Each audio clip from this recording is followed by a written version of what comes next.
因果循环是指因果关系的循环性，它在自然界、社会和心理学等多个领域中扮演着重要角色。这种循环模式显示了因果关系的相互影响，并揭示了系统内部的动态平衡。在自然界中，因果循环的例子非常普遍。例如，水循环过程中，水蒸发成云，再降水到地面，这些降水又重新流入海洋或土壤，成为蒸发的源头。这个过程不断重复，维持了地球上的水资源平衡。再比如，生态系统中的物质循环，如碳循环，植物吸收二氧化碳，动物呼吸释放二氧化碳，这些循环确保了生态系统的稳定。在社会和经济领域，因果循环也有显著表现。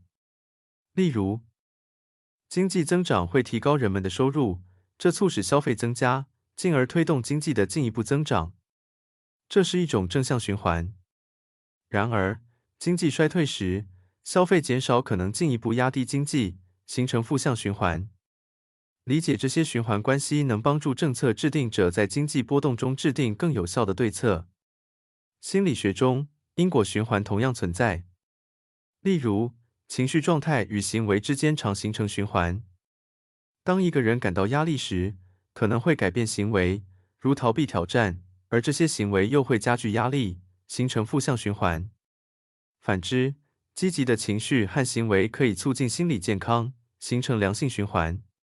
因果循环的理解对于解决复杂问题至关重要。它帮助我们识别系统内部的相互作用，预测系统行为，并制定针对性的策略。